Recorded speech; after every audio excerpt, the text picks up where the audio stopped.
Good morning or afternoon, depending on where you're at. Welcome back to Auction Preview. We've got an auction coming up April 20th and 21st, just a few days away. And we hope you can make it to the 40th year of auctions here in Branson, Missouri. It's at the Branson Convention Center downtown next to the Branson Hilton Hotel.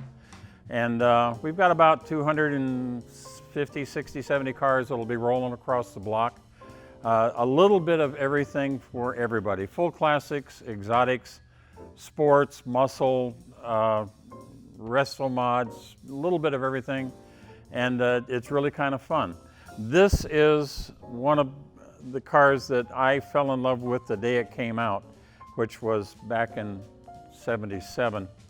And it had a rough start. By the way, this is a Porsche, and it's a 928. A lot of people don't even know that when they see it going down the road, because you say Porsche and you expect to see a 911, or at the very least a 356 bathtub or something. This is a Porsche 928, and it's the very first one they ever made with a front engine and a rear drive. Actually, it's a transaxle to a rear drive. They should use transaxles more often. It's a much more efficient way to handle a car. This is a 1982 928.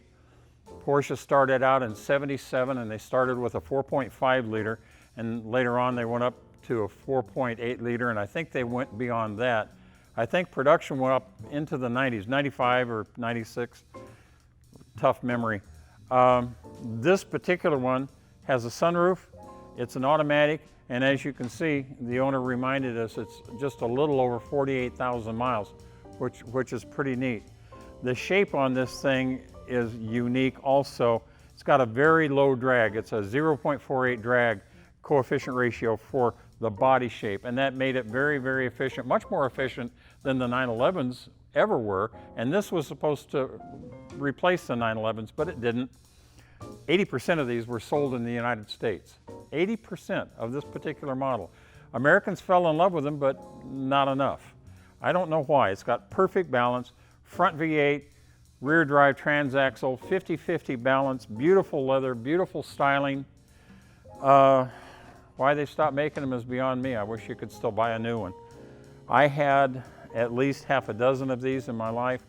They came out, like I said, in '77, and I couldn't afford to use one until about '80. But after that, I had a whole bunch and had a lot of fun with them.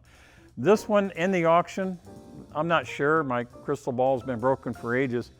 But I'm going to guess high teens to mid 20s, maybe even in the upper 20s, because it's in such good shape, such low mileage. The condition is excellent. They haven't messed with anything. It's got the right wheels, the right colors, original colors. Yeah, high teens, mid 20s, sounds real. Hope to see you there, April 20th and 21st, the Branson auction. See you now.